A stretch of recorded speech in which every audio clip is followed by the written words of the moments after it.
segunda jornada del coloquio Horizontes Teóricos y Críticos en torno a la figura autoral contemporánea. Y es para mí un enorme gusto y un gran honor darle la bienvenida a Eleonora Crocker-Pedrón, que nos visita desde la Universidad Simón Bolívar de Venezuela. Ella tiene incontables méritos, entonces nada más les voy a recitar algunos para que se den una idea.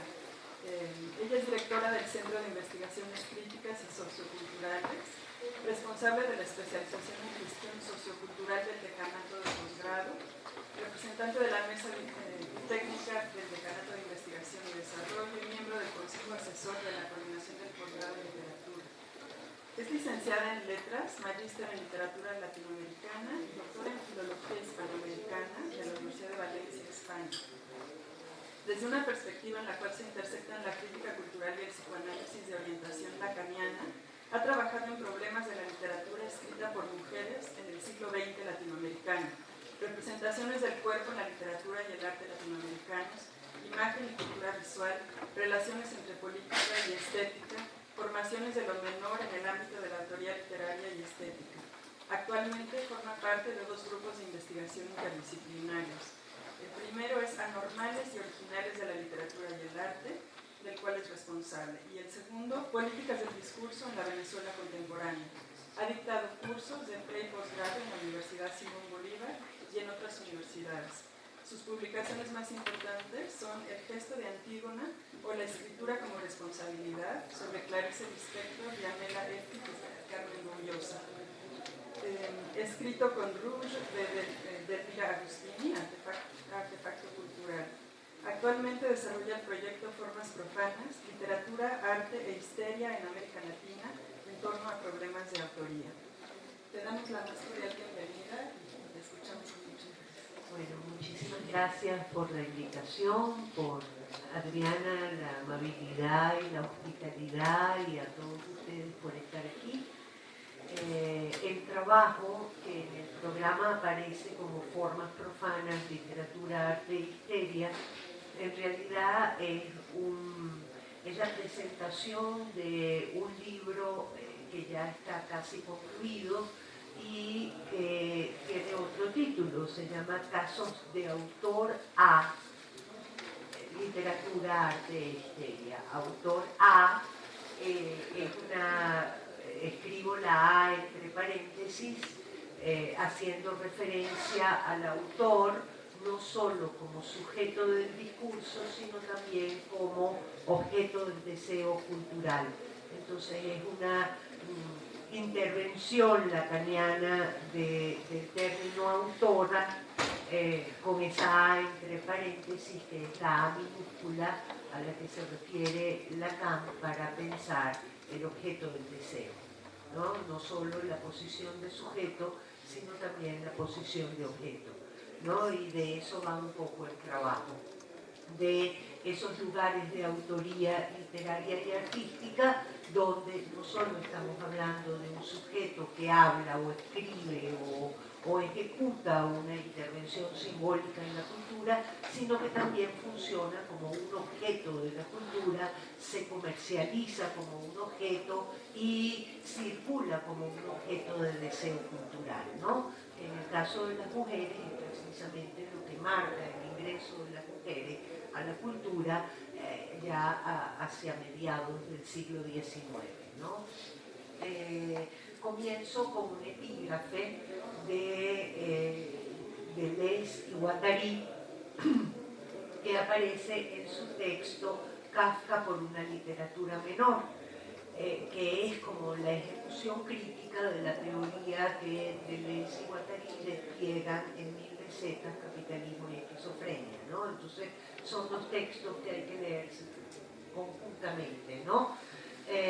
Dice Deleuze y Guattari respecto de Kafka en 1975: vivir y escribir, el arte y la vida no se oponen más que desde el punto de vista de una literatura mayor. Incluso cuando muere, Kafka es atravesado por un flujo de vida que le viene tanto de sus cartas, cuentos, novelas, cuanto de su inacabamiento mutuo por razones distintas, comunicantes, intercambiables. La presente serie de aproximaciones críticas que componen el libro Casos de autora gira en torno a la relación entre literatura, arte e histeria, tal como parece articularse en algunos casos de mujeres que escriben y pintan en América Latina entre las primeras décadas y las últimas del siglo XX.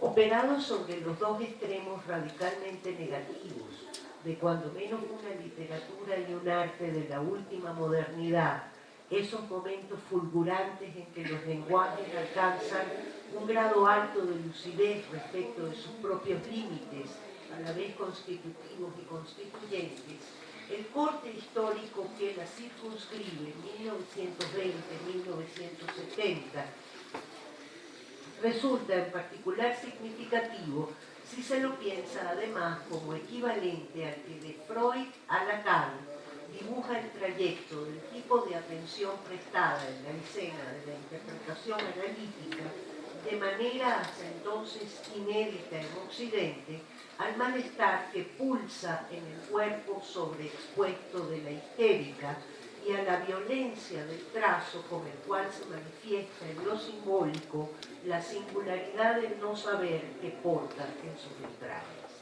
Esto es, un no saber distinto acerca de la yancia, la fisura, la división, que hace a la inconsistencia estructural del sujeto, ¿no? Según el psicoanálisis, el sujeto es un sujeto en falta, y esa es la innovación psicoanalítica a toda la historia de la filosofía que piensa el sujeto como una unidad monolítica, de su deseo, así como del goce documento de su existencia precaria y ambivalente, que anticipa allí, en ese cuerpo sobreexpuesto más allá del borde de lo humano que lo circunscribe, su escucha por venir en la cultura. Son mujeres emblemáticas y sin duda distinguidas en por la historia cultural que las acoge y las arropa con las glorias de la excepcionalidad, todas a las que me refiero en este trabajo. Damas, como diría Zizek en El acoso de las fantasías, del entorno intelectual de su época, casos de autora, que en el acto de hablar de y desde el oscuro continente de su cuerpo, de y desde eso que hace a su interioridad de cosa viva y pulsante, una a una se manifiestan como un exceso de la función de autor que bien definiera Michel Foucault en su reflexión fundamental de 1969, que es un autor. Y adelantan al tiempo, vale mencionar, estas mujeres de las primeras décadas del siglo, algunas de las formas más radicales de la performance literaria y artística que saturará la escena cultural y política latinoamericana en su tránsito hacia el nuevo milenio. Es decir, estas formas de intervención en la escena cultural, creo yo, terminan derivando en un caso como el de Eva Perón, por ejemplo, en las últimas décadas del siglo XX en Argentina, y operan un desplazamiento de la gestualidad histriónica de la histeria del terreno de las artes al terreno de la política, ¿no? Al final del desarrollo de esta celebrada conferencia, que es un autor de Foucault del 69, origen de un debate de largo aliento en torno al problema de la autoría como principio de racionalidad impuesto al producirse inquietante de los discursos que Roland Barthes propondrá casi contemporáneamente, como vimos ayer en repetidas ocasiones, como fundamento para el ejercicio de una nueva práctica de escritura y de lectura en consecuencia, la muerte del autor, y Josefina Ludmer, entre otros, traerá de nuevo a colación para pensar el auge del divismo autoral en los tiempos presentes de posautonomía literaria y artística, en un texto fantástico que les recomiendo que se llama Literaturas Posautónomas, está en la web, es un texto breve de 2 o 3 páginas, donde Josefina Luhmer piensa el problema de la autoría más allá de la modernidad, es decir, en tiempos de posautonomía literaria, y piensa un poco el divismo en torno a la figura del autor, que según ella no ha muerto, sino que está más presente que nunca, ¿no? El filósofo Foucault señala un comportamiento específico de esta función, en sí misma abocada a regular los modos de individuación, apropiación, difusión y circulación de los textos en la modernidad occidental. Menciona en este contexto Foucault una rara autoría de emergencia decimonónica que hace estallar la localización puntual de su agencia hacia aún más allá de la superficie acotada de la obra. La desquicia y desborda los términos que le supone su desaparición. Capaz de encarnar el acontecimiento de una significación de signo negativo en el seno de lo social, suponemos, se trata de un fenómeno sobre el cual se impone, en palabras de Foucault, cierta costura enigmática de la obra y del autor. Dice Foucault, me limité al autor entendido como el autor de un texto, de un libro o de una obra cuya producción puede atribuírsele legítimamente. Ahora bien, es fácil ver que en el orden del discurso se puede ser el autor de algo más que de un libro, de una teoría, de una tradición, de una disciplina, entre las cuales otros libros y otros autores podrán colocarse a su vez. Diré en una palabra que tales autores se encuentran en una posición transdiscursiva. Se trata de un fenómeno constante, tan viejo sin duda alguna como nuestra civilización. Homero o Aristóteles, los padres de la Iglesia, desempeñaron ese papel, aunque también los primeros matemáticos y aquellos que estuvieron en el origen de la tradición hipocrática. Pero me parece que se han visto aparecer en el curso del siglo XIX en Europa tipos de autores bastante singulares y que uno no confundiría ni con los grandes autores literarios, ni con los autores de textos religiosos canónicos, ni con los fundadores de las ciencias. Llamémoslo, de manera un poco arbitraria, fundadores de discursividad. Se está refiriendo, por ejemplo, a un Freud, a un Nietzsche, ¿no? Es decir, a estos autores que introducen una significación de orden negativo, crítico, dentro de la modernidad racionalista, positivista, hegemónica.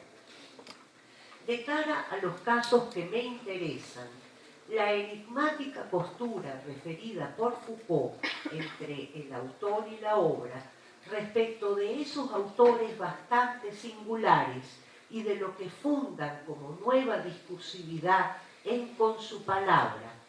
Tal enigmática postura, decía, cifra de originalidad, que es un término que desarrolla Deleuze en un libro maravilloso que se llama Crítica y Clínica, ¿no? Donde dice, bueno, a estos originales de la cultura no hay que reducirlos a un caso clínico, sino que más bien hay que verlos como ejemplos de una tradición crítica en la cultura occidental, si se quiere, sobre la cual poco indaga Foucault, me sugiere una rendija posible a través de la cual volver a interrogar esa compleja zona de anudamientos entre vida y escritura de mujer, tantas veces cuestionadas por los diversos feminismos que proliferan después de los años 70 en el ámbito de la reflexión académica acerca del lugar de las mujeres en la cultura, y que rige cada uno de los acercamientos propuestos aquí a estas raras latinoamericanas que escriben y pintan de y desde la compleja relación entre cuerpo y feminidad en el tiempo que media entre Freud y Lacan, ¿no? El tiempo que media entre Freud y Lacan es el tiempo que media entre la histérica como un caso clínico y la histeria como una estructura de significación. Es decir, como una nueva manera de organización del discurso y del sentido en el discurso, ¿no? De hecho, considero que es precisamente la ineludible imposibilidad de discernimiento entre el cuerpo vivo de la autora y lo que de ella se desprende como trabajo de significación, una imposibilidad enigmática ciertamente, donde no solo despunta una tradición que de manera retrospectiva podría incluso referirse al gesto fundacional de Sor Juana Inés de la Cruz, la monja mexicana que firmara con sangre la estridencia de su oposición en lo simbólico, sino que se establecen las condiciones de posibilidad para la emergencia de un nuevo sujeto del discurso. Un sujeto que, desde la experiencia de su intrínseca falta en ser, porque eso es lo que denuncia la histérica, que algo le falta, ¿no?, arriesga el cuerpo propio en el texto y viceversa, hace de su cuerpo así arriesgado un texto. Un sujeto al que se le atribuye, tal cual al loco en la historia de Occidente o a la posesa en el origen de sus representaciones, extraños poderes, dice Foucault en El orden del discurso, como el de enunciar una verdad oculta, el de predecir el porvenir, el de ver en su plena ingenuidad lo que la sabiduría de los otros no puede percibir. Moderna por excelencia e histérica, confesa y manifiesta, la autor A de la cual hablo, la autor A del caso, es aún y sobre todo un cuerpo texto. Y el signo que utilizo para poner en relación estos dos términos es un signo,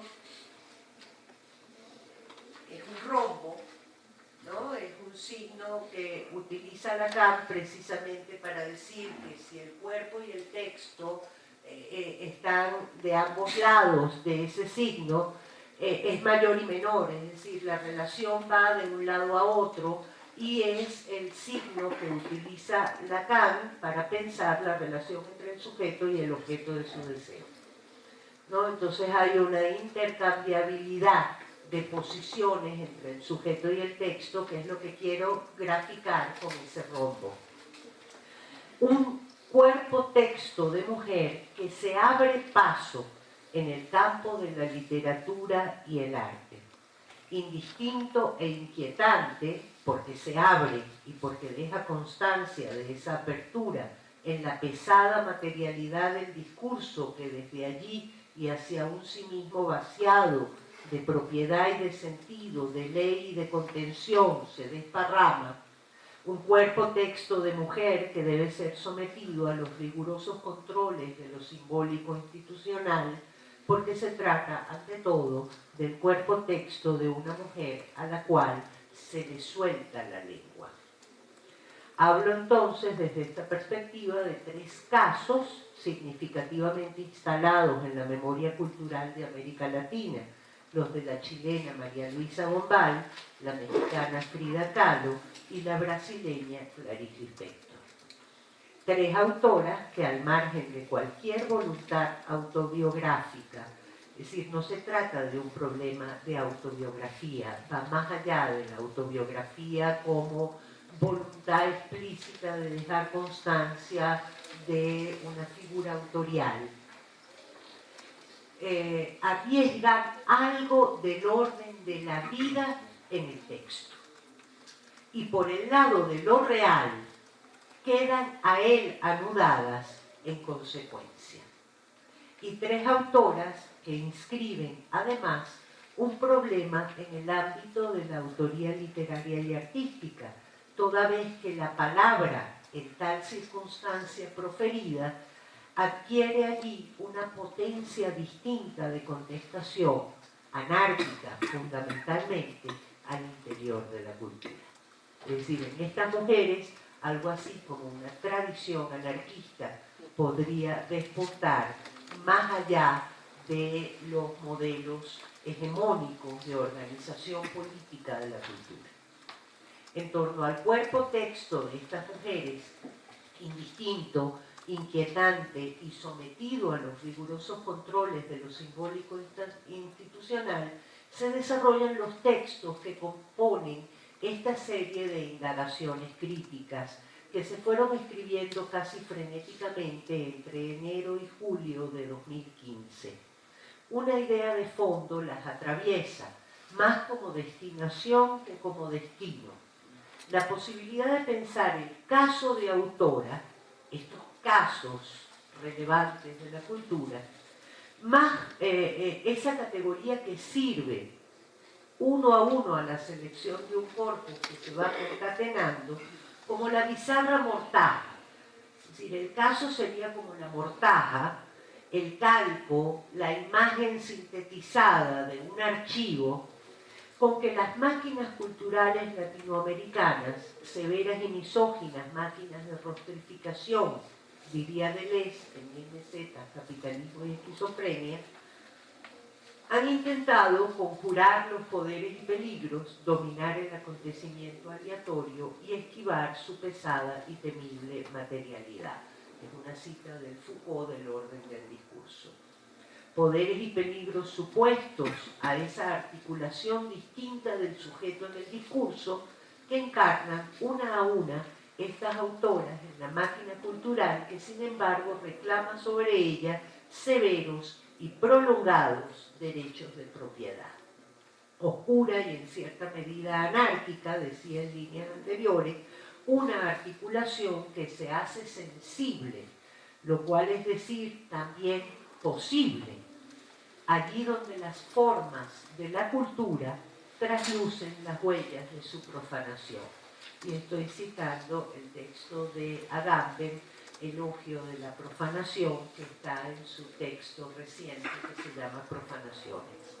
O, para utilizar una imagen cara al pensamiento de Billy Huberman, en su texto Venus Rajada, donde el otrora contenido desnudo femenino, esa forma de la cultura, deviene cruda manifestación de su interior de víscera.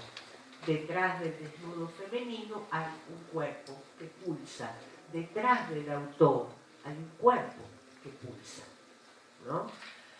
El primer capítulo de este libro, que es digamos que el capítulo más teórico, se llama entonces El corpus enfermo de la autora y su demanda de una escucha por venir en la cultura.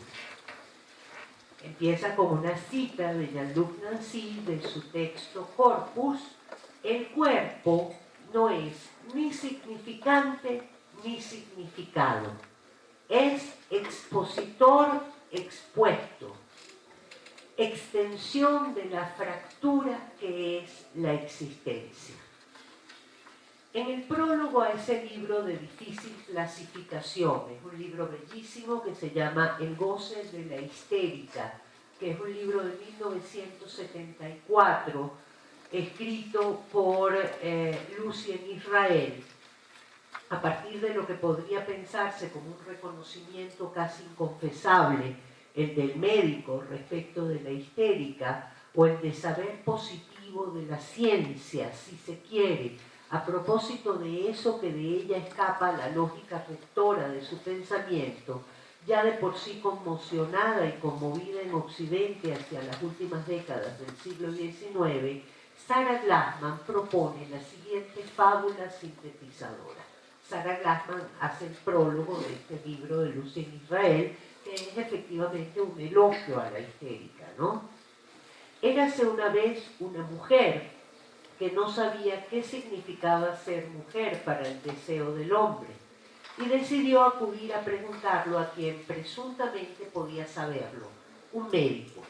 Le llevó su cuerpo sufriente, dibujó en él una anatomía diferente, recibió como respuesta la pintura de un cuadro clínico que debía organizar sus síntomas según un ordenamiento de lógica médica, una estética de la muerte, cuando ella demandaba una ética de vida. Deambuló por diagnósticos, pronósticos, tratamientos, denunciando constantemente la impotencia de un presunto saber, ¿no? Lo que denunciaba la histérica era la imposibilidad del saber médico de dar con la clave de ese malestar que, aunque se expresaba en el cuerpo, hablaba de un padecimiento ubicado en otro lugar, ¿no? Como era su cuerpo el que gritaba, solo un médico podía descifrar su pregunta a condición de escucharla. Y de su encuentro con quien decidió poner en juego su oreja, nació el psicoanálisis. Elogio entonces de la histérica. Es fundadora, pero a condición de descubrir luego su trampa, ¿no? Sabemos cómo termina el caso de Dora, cuando Freud establece toda la interpretación de qué es lo que pasa con su malestar, que es el malestar frente a su incapacidad de ubicarse en el mundo, en un mundo construido desde una lógica falocéntrica. Dora se levanta y se va, da un portazo y deja a Freud con su incapacidad en el diván del analista, ¿no? Sin embargo, es Freud el que se atreve a escuchar a la histérica, ¿no? Es la histérica sacada del manicomio, donde el saber psiquiátrico la había recluido como una enferma, y bueno, hay un deseo que pulsa en ese cuerpo. Y ese deseo que pulsa es lo que el psicoanálisis entre Freud y Lacan va a tratar de escuchar, ¿no? Y eso es una innovación en la cultura de Occidente, ¿no?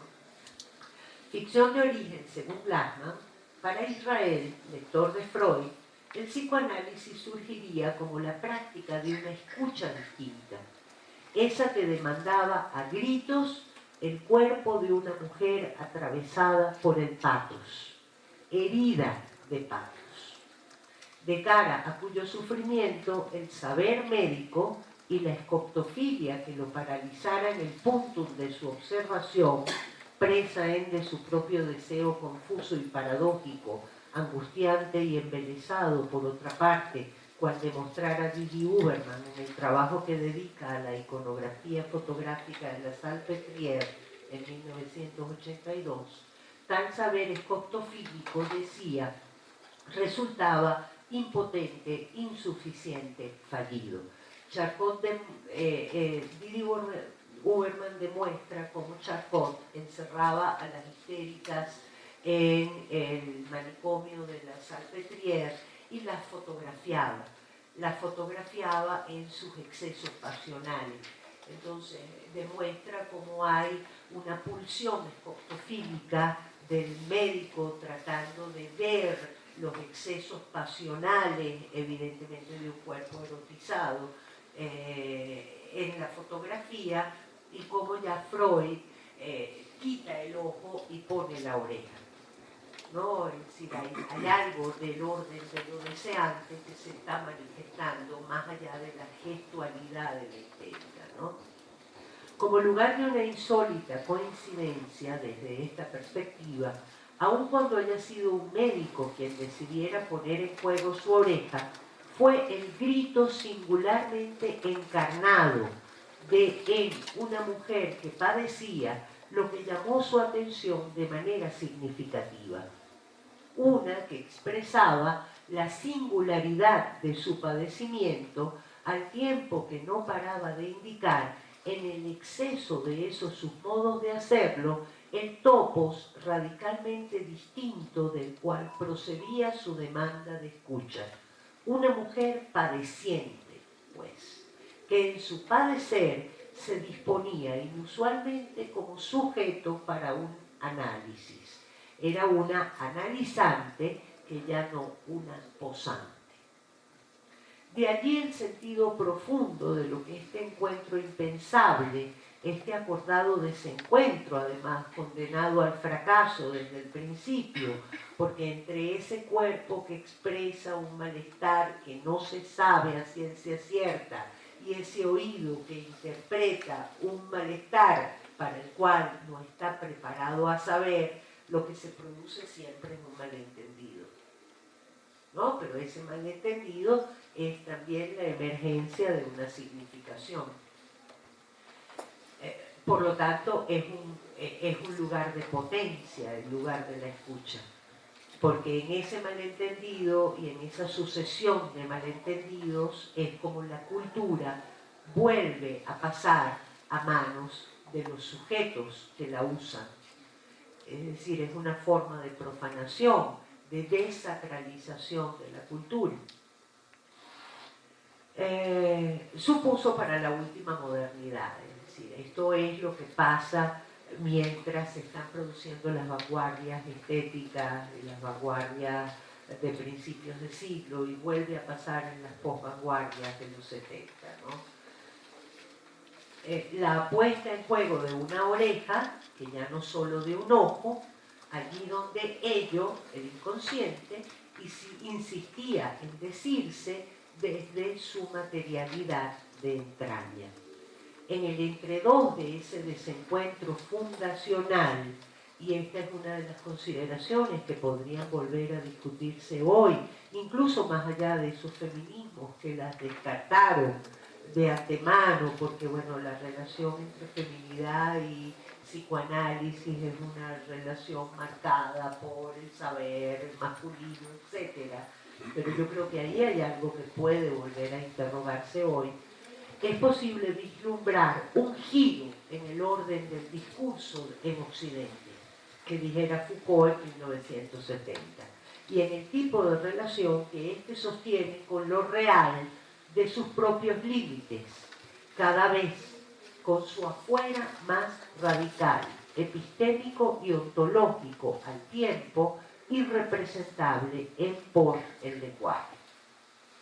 En efecto, lo que el cuerpo descompuesto de esa subjetividad de herencia decimonónica, la histérica, mujer moderna y sobresignificada en lo social tanto por la literatura y el arte de la época, como por la entonces naciente industria del espectáculo, perseguía, resultaba inédito, insólito en el campo de la ciencia y del pensamiento.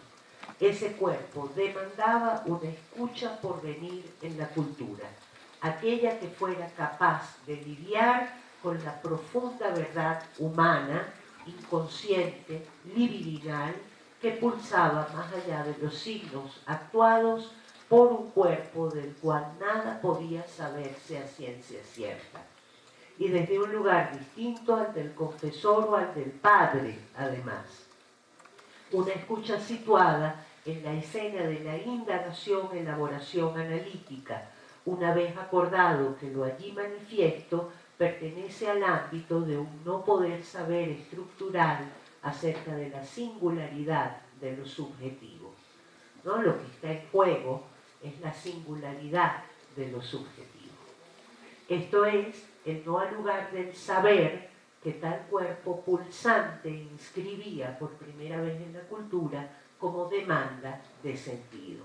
Un sentido que no está allí para ser verticalmente ordenado, sino que tiene que reconstruirse en el acto de la elaboración.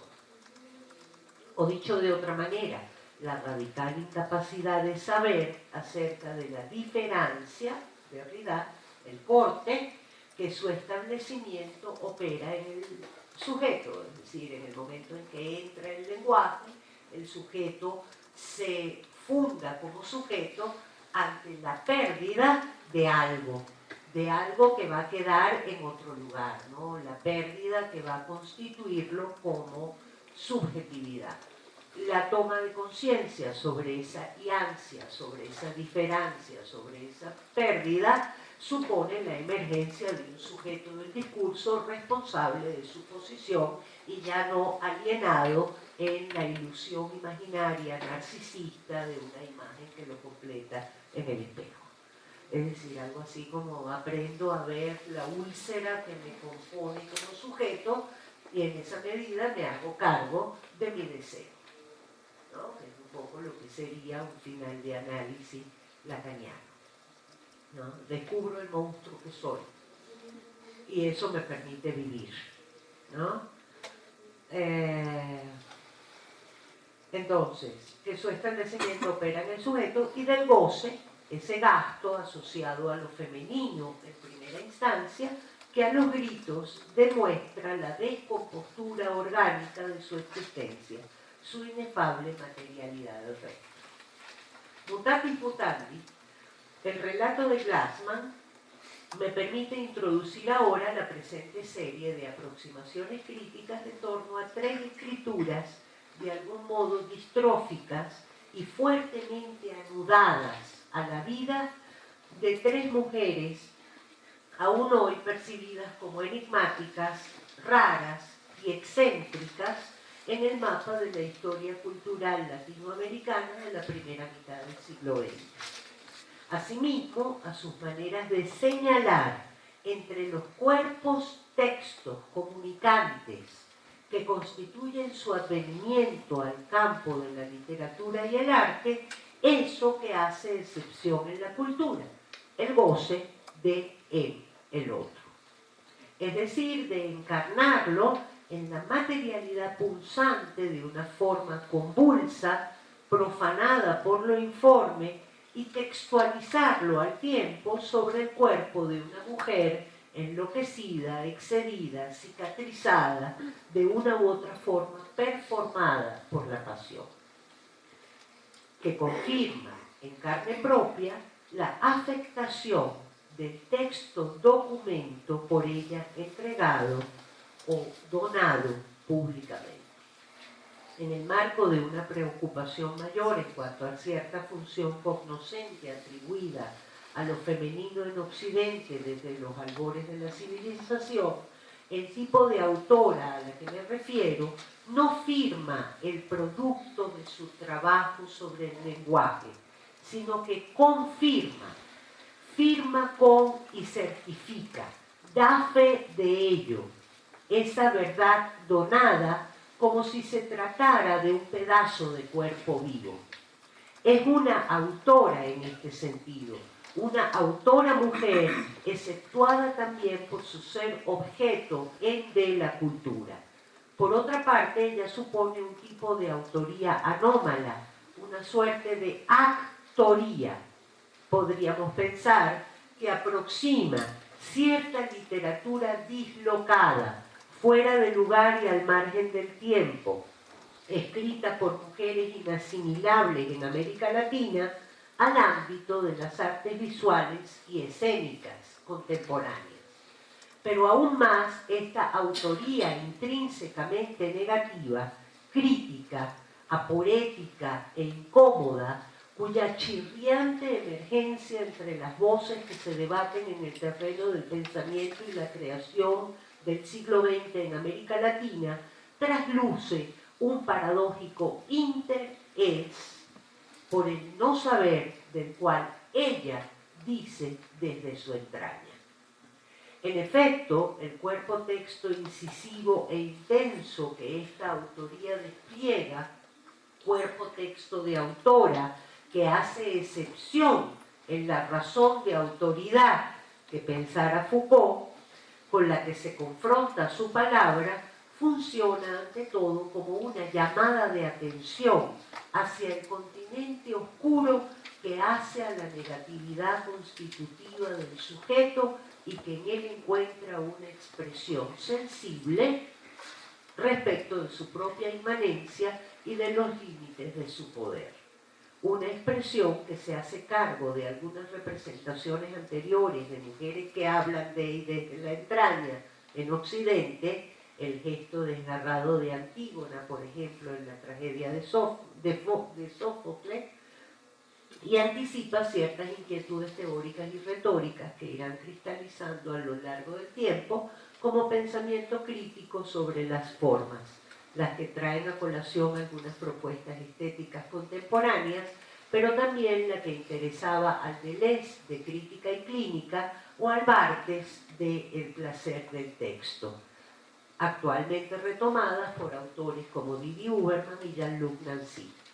Hablo de tres escritoras, estridentes, hondamente abismadas y teatrales, que siguen estando allí, contenidas y en gran medida aún hoy amorosamente custodiadas por los cultores y garantes del archivo que certifica su existencia en la historia, como demandando una escucha distinta, una escucha capaz de, y cito a Nancy, tocar la obra en cada parte, o bien de ser tocado por ella, lo que viene a ser lo mismo.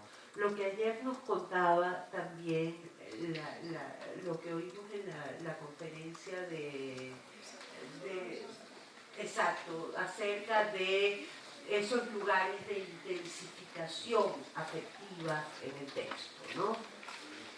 Y hablo de este cuerpo texto indisociable en el que lo mostrado, como en un rapto de violentas conversiones, es la singular mortificación que el goce, precipitado en el significante, opera sobre las formas, no sin costo para el sujeto que se hace cargo de ello. Ese mismo goce sensible que el semiólogo salvaje Roland Barthes, entre Lacan y Bataille, pensara como particularmente enfático en algunos textos literarios y artísticos de cara a los cuales proponía una respuesta distinta del lector, ¿no? Con el escritor de goce, dice Barthes, y su lector comienza el texto insostenible, el texto imposible, ese texto está fuera del placer, fuera de la crítica, salvo que sea alcanzado por otro texto de goce. No se puede hablar del texto, solo se puede hablar en él a su manera, entrar en un plagio desenfrenado, afirmar histéricamente el vacío del goce y no repetir obsesivamente la letra del placer.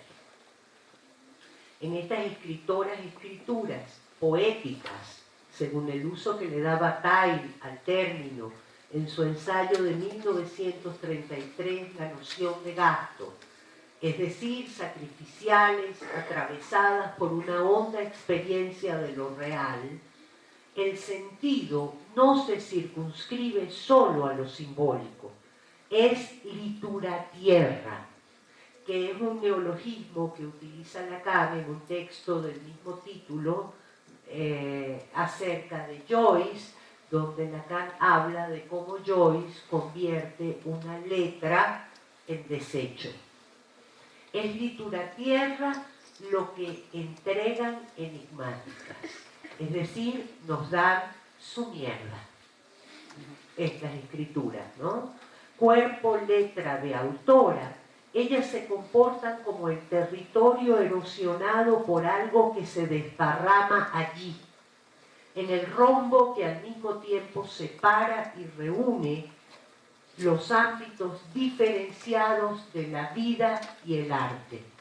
Esto es como el corpus cuerpo tocado por lo vivo que pulsa en las entrañas de un tipo de escritora bodelerianamente al pie de la letra, que lo confirma con en su carne. Plegadas y desplegadas en el trazo de una mutua profanación, la letra defiende resto, la existencia histórica deviene caso de excepción, una es huella de la otra y viceversa.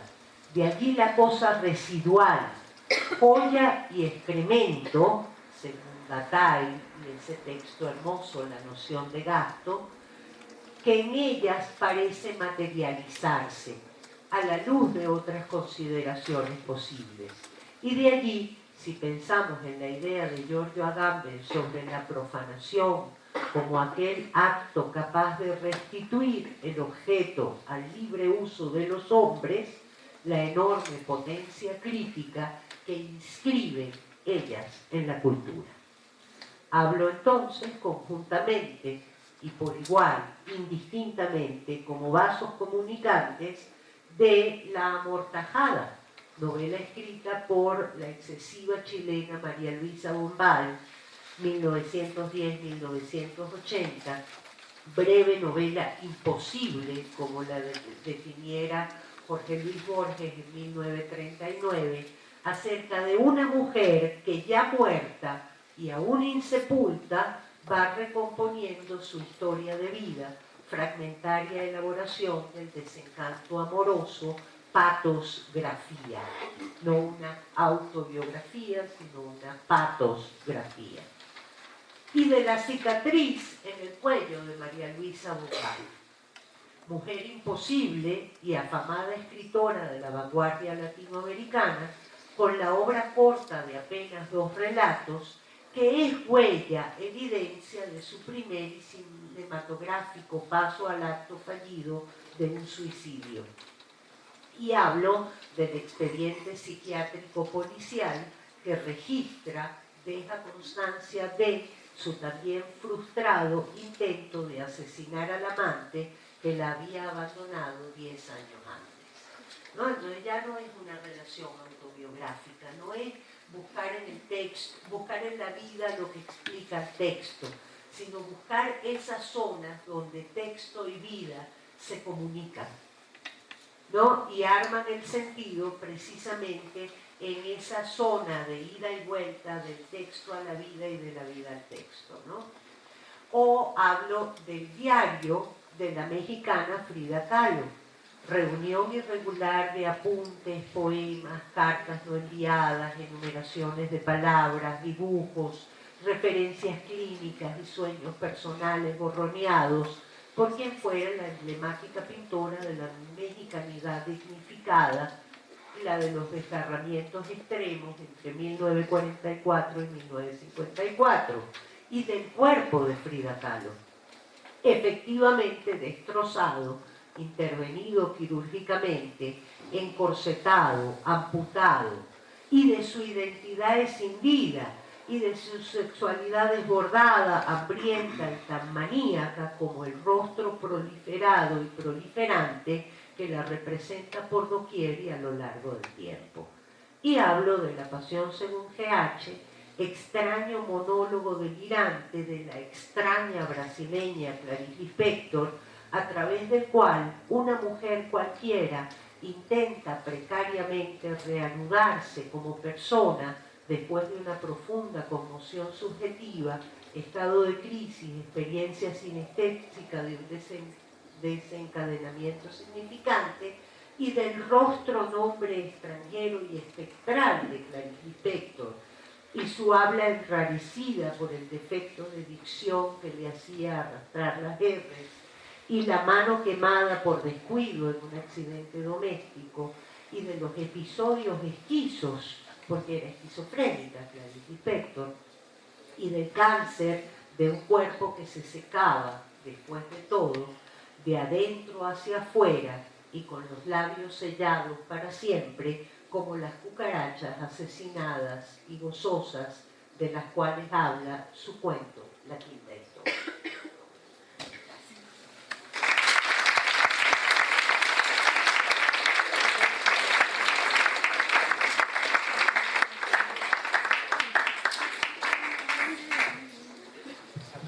Se está escuchando mucho tiempo más. Me imagino que habrá comentarios, preguntas.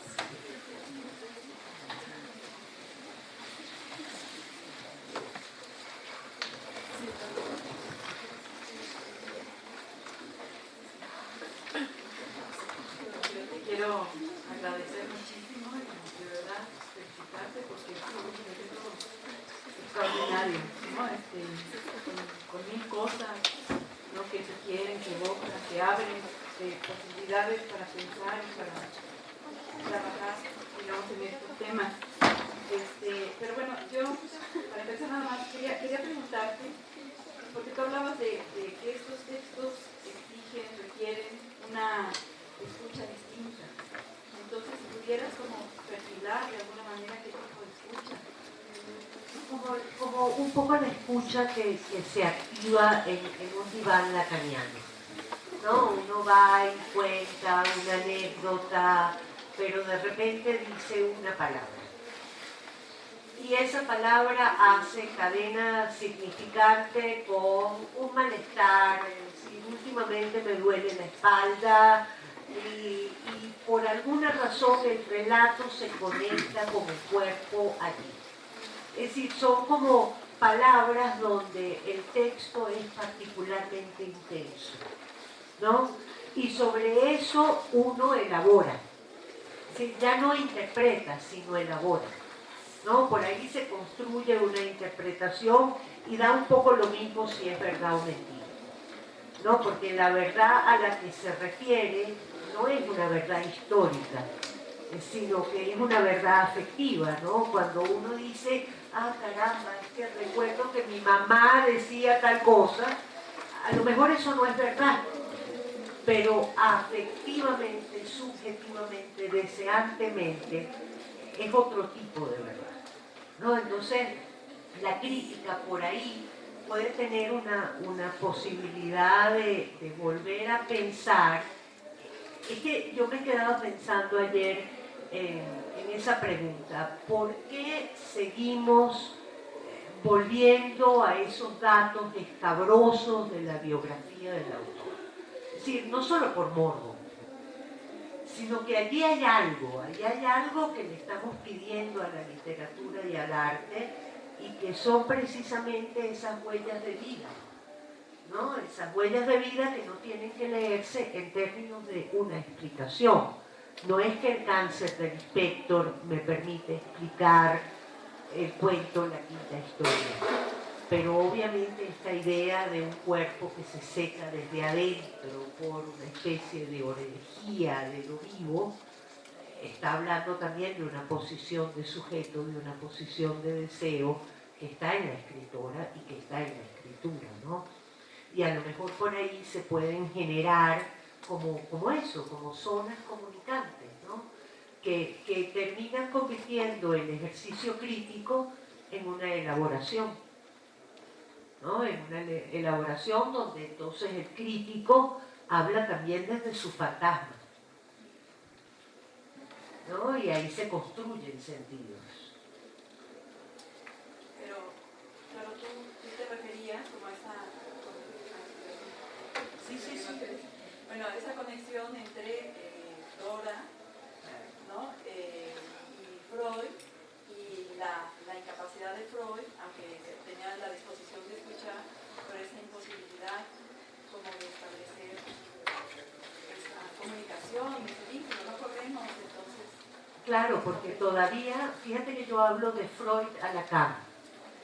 Freud todavía propone una interpretación psicoanalítica, ¿no? Entonces dice, bueno, lo que a usted le pasa es que a los 5 años su papá la usó de anzuelo mientras él hacía marramucia con la amante de espalda a su madre. Y su madre limpiaba obsesivamente. Esa es toda la explicación de su caso, ¿no? Lacan no propone una interpretación, sino que propone un corte. Un corte. ¿No? Lacan dice, bueno, mire, sí, le duele la espalda. Nos vemos el próximo miércoles. ¿No? Entonces uno sale de la sesión de análisis tratando de pensar qué relación hay entre el dolor de espalda y el sueño que tuve la noche anterior. Y entonces, entre un miércoles y otro, uno termina de elaborar un relato que es un sentido. Pero la explicación la propone uno, no la propone el analista, ¿no? Sí, por eso yo les recomiendo a la gente que vaya a un análisis lacaniano, no a un análisis freudiano, ¿no? Porque todavía en Freud hay ese sentido autoritario de la interpretación. En Lacan no, en Lacan lo que hay es precisamente la deriva de la propia cadena asociativa, ¿no? Entonces puede ser muy divertido tratar de abordar estas escrituras tratando de juntar elementos de la vida con elementos del texto sin que suene a un biografismo mecanicista que hoy en día no tiene sentido, efectivamente.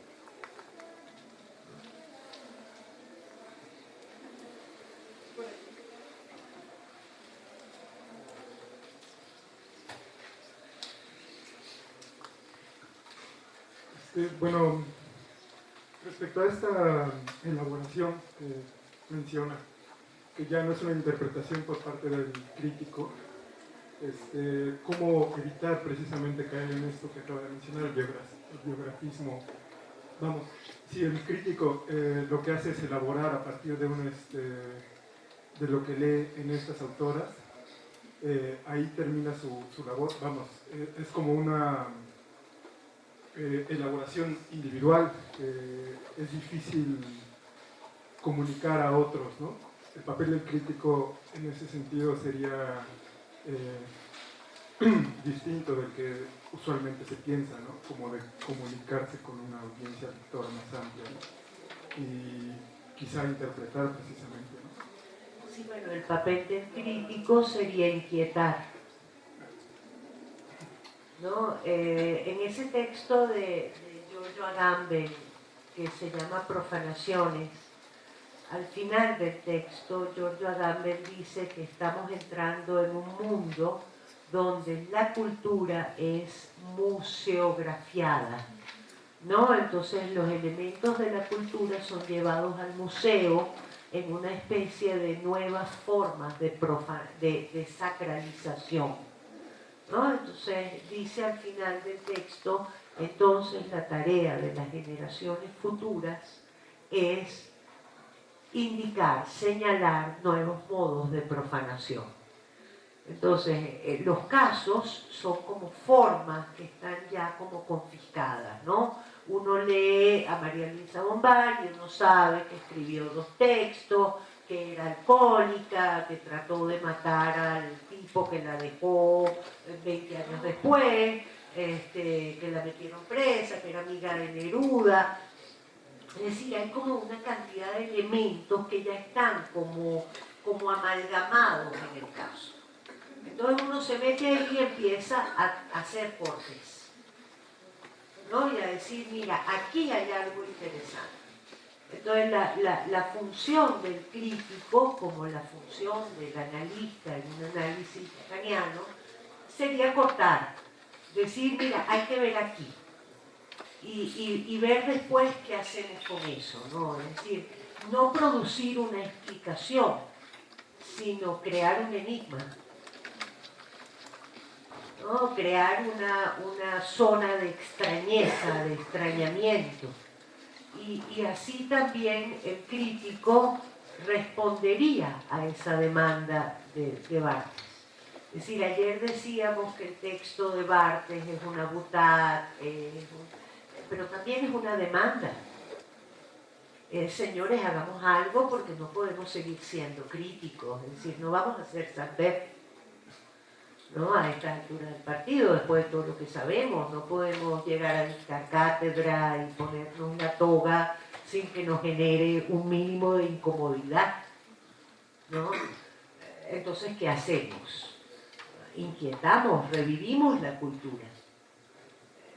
Volvemos a los casos de la cultura para devolverles lo que siguen teniendo de vivo, ¿no? Y bueno, a lo mejor allí hay algo, hay una manera de volver a pensar las relaciones entre vida y escritura, no en términos de explicación, sino en términos de misterio, enigma, interrogación, problema, ¿no? Esas cosas que todavía nos permiten volver sobre la cultura y encontrar en ella una potencia crítica de contestación,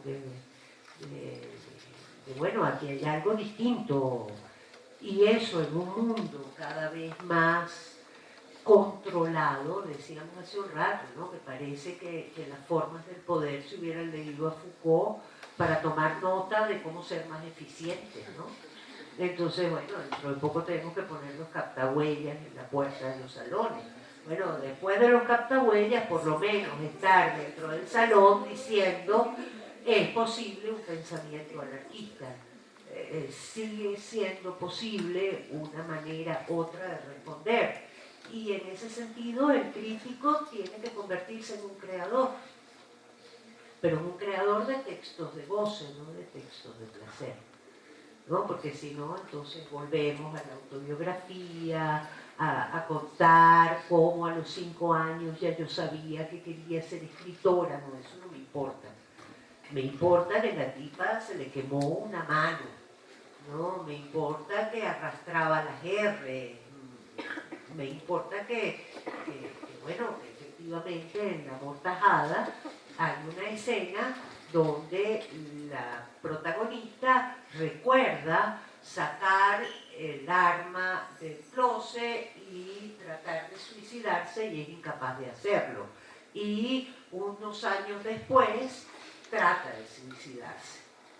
Es decir, que de alguna manera en la fantasía o en el fantasma de la escritura anticipa el intento de suicidio que después actúa en carne propia. Y la cicatriz en el cuerpo la lleva, ¿no? Y es una muerta la que elige para contar la historia de su vida. Entonces, bueno, ahí se pueden ir armando como que tramas que nos hacen pensar que sigue habiendo una relación posible entre vida y escritura, ¿no? Que supuestamente la escritura es la renuncia a la vida, ¿no? Lo simbólico supone la renuncia a lo real, pero lo real pulsa en lo simbólico. Y ese pulso tenemos que oírlo, tenemos que aprender a oírlo, ¿no? El texto un poco de Garramuño, no me acuerdo cómo se llama, es una argentina que se llama La experiencia opaca, que está diciendo también cómo buscar en lo simbólico las huellas de lo real.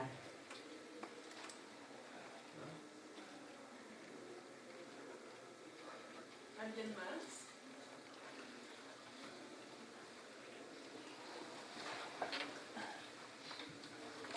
¿Qué tal, María? Yo quería hacer una pregunta nada más en relación al goce, porque pensaba el goce que en su última instancia es mortal, ¿no? Y si en la configuración de estas escrituras, el goce, en tanto que es mortal, no juega una especie de papel ahí que las vuelve como kamikazes culturales, o no sé si pudieran explicarme esto. Sí, totalmente. El goce es mortal si se acompaña con una situación de esclavitud. Es decir, el goce es mortal en la relación de la víctima con Sade, ¿no? Para la víctima. Pero si el goce se libera, es una energía libidinal que ya no está contenida en un objeto.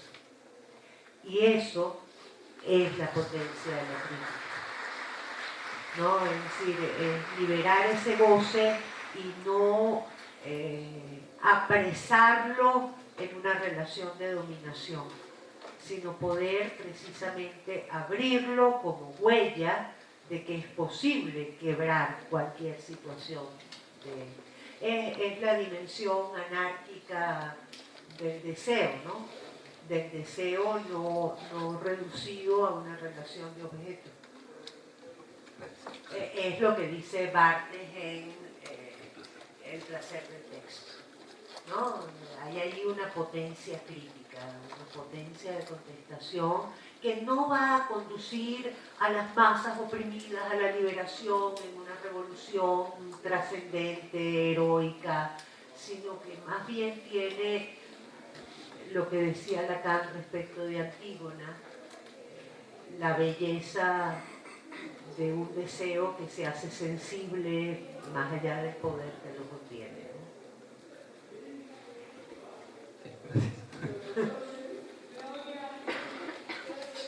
Sobre la cuestión del cuerpo, porque tú mencionabas, ¿no?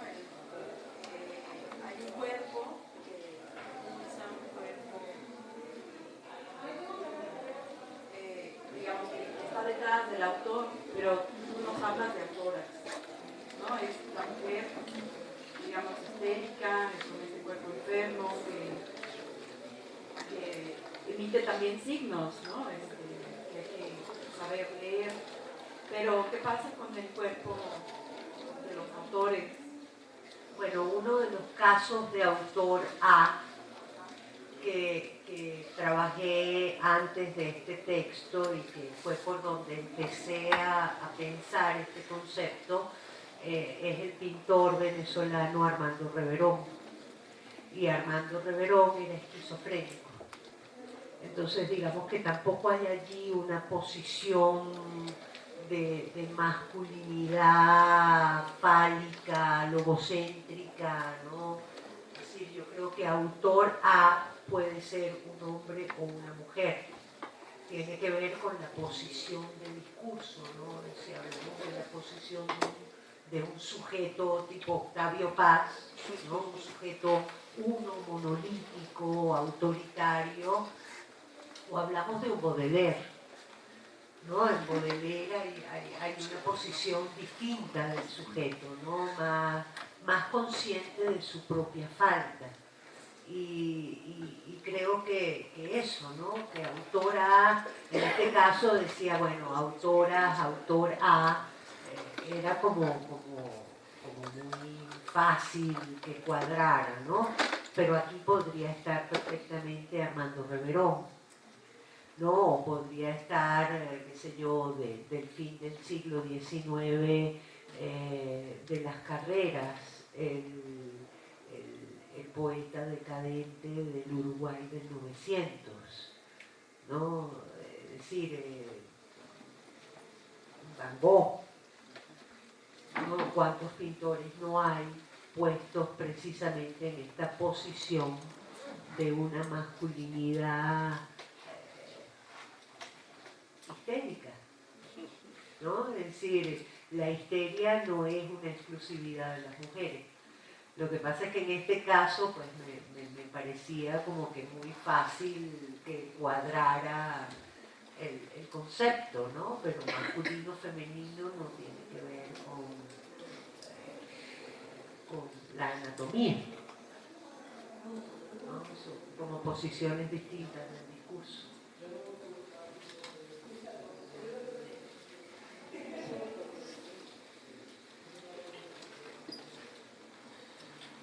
Insisto en que tenemos que revisar a los locos nuevamente, ¿sabes? Pero no para condenarlos, sino para aprender de ellos, ¿no? A ver si logramos por la vía de la locura librarnos de los captahuellas.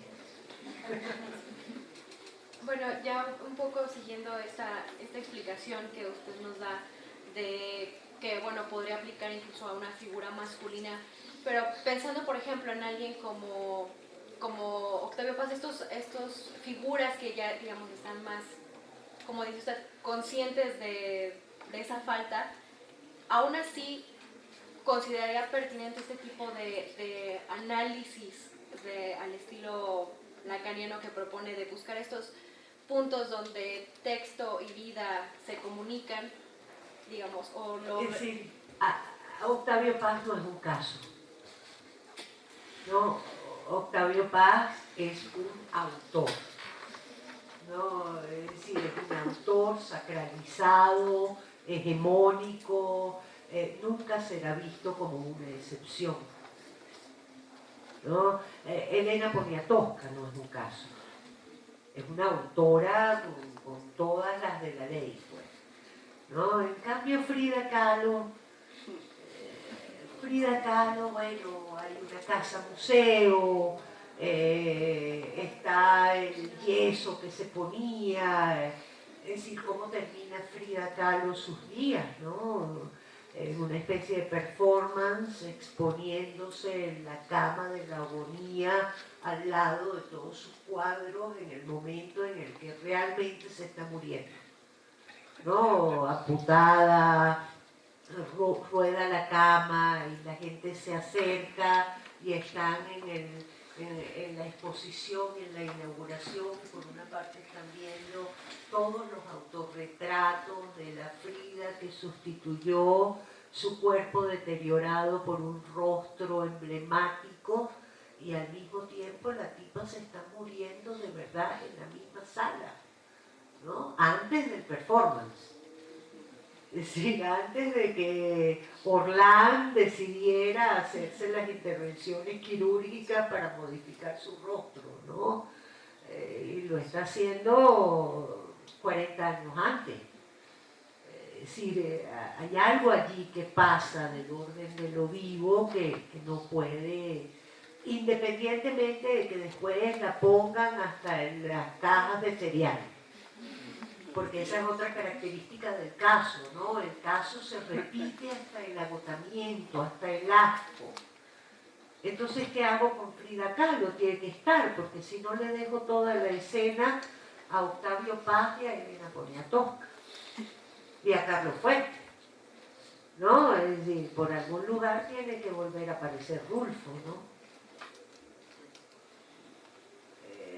Es decir, algo allí tiene que recuperarse, porque si no la cultura se sacraliza, se convierte en el gran museo nacional, donde hay una pequeña cámara de los horrores del Museo de Cera, donde entonces está Frida Kahlo, como una figura de cera, ¿no? Pero algo hay en esa figura de cera que tiene derecho a seguir respirando, pues si no, no volvemos a ella. Claro.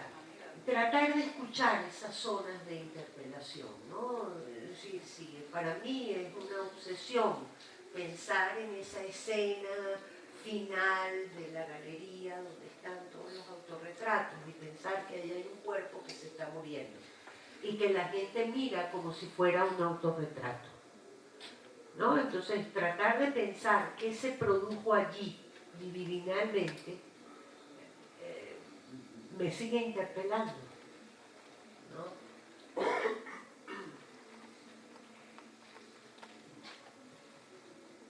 Hola, muchas gracias por la plática.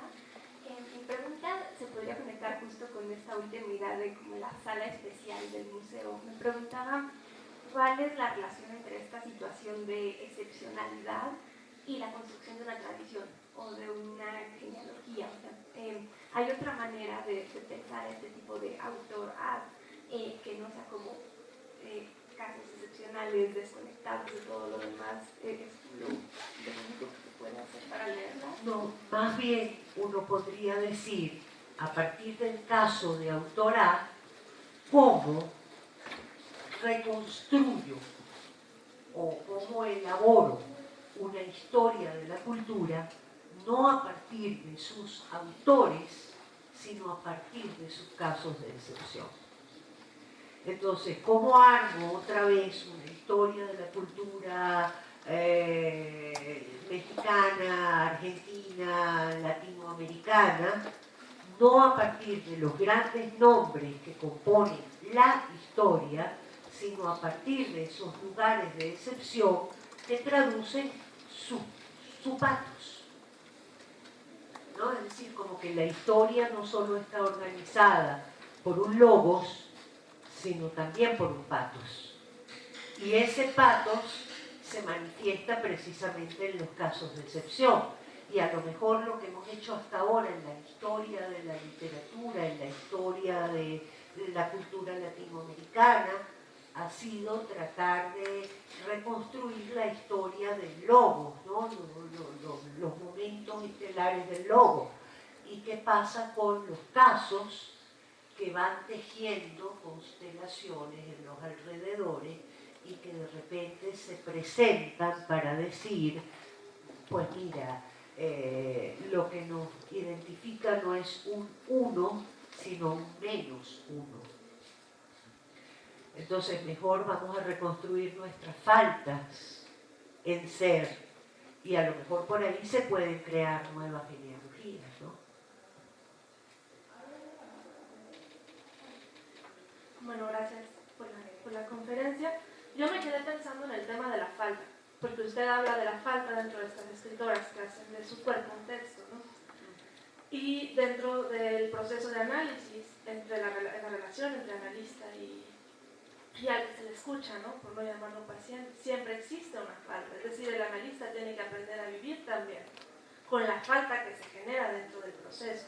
Y si usted habla del lugar del crítico como un lugar de escucha, de esta escucha lacaniana, una escucha activa hacia la obra de las escritoras, como escritora en este caso, me pregunto también en qué medida el crítico tiene que ser capaz de asumir sus propias faltas, es decir, el excedente de significado que siempre va a existir ahí, ¿no? Porque creo que una de las cosas más ricas que existen a partir de la muerte del autor es la posibilidad de quitarle al crítico esta omnipotencia, es decir, si no hay una explicación cerrada y nos abrimos a la multiplicidad de interpretaciones sobre el texto, qué tan difícil puede ser para el crítico asumir también que siempre va a haber algo que falte, siempre va a haber un excedente de significado ahí, o no lo sé. Bueno, es un poco una posición, es decir, si se fijan, yo hice todo un ejercicio de retórica en este texto. No llegué a ninguna conclusión, ¿no? No puedo decir, mira, esto es. Yo creo que Lispector escribió la quinta historia porque se estaba muriendo de cáncer. ¿Sabes? No puedo decir eso, no puedo afirmar eso. Pero estoy segura por la cantidad de preguntas que el texto generó una inquietud experimental. Es decir, volvamos a nuestras tesis, a nuestras investigaciones, a nuestras elecciones de objeto para empezar a mover significantes allí, ¿no? Es decir, a lo mejor el texto queda inconcluso, el texto apenas despunta, se medio dice, pero eso va generando, y sobre todo la elección de otras preguntas, de otros objetos, de otras revisiones, ¿no? Sí, uno puede volver a escribir sobre Frida Kahlo y no necesariamente es vergonzoso hacerlo, ¿no? Uno puede buscar algún tipo de resonancia en lugares cosificados de la cultura, ¿no? Y volver a profanarlos, ¿no? Hacer preguntas insólitas. Es decir, también es una demanda de flexibilidad para la crítica, ¿no? En un momento donde todo parece ser reducido a las estadísticas, a las fórmulas metodológicas rígidas, a los saberes nuevamente instituidos, ¿no? Y en nombre de una verdad, eso sí, ¿no? La verdad de un deseo.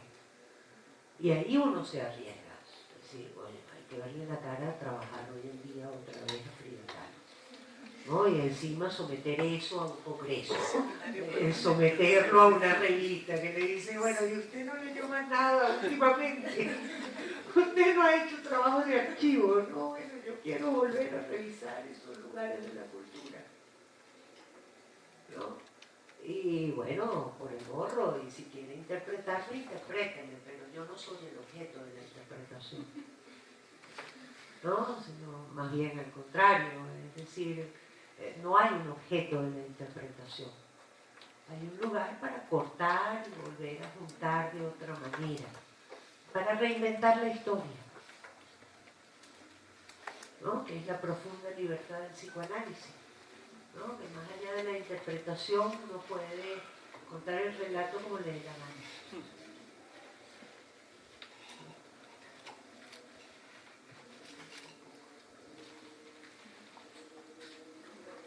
Para no agotarte, yo creo que te vamos a dar las gracias nuevamente. Podríamos seguirnos platicando, creo que fue sumamente estimulante, inquietante tu plática, y pues démosle un fuerte aplauso. Gracias.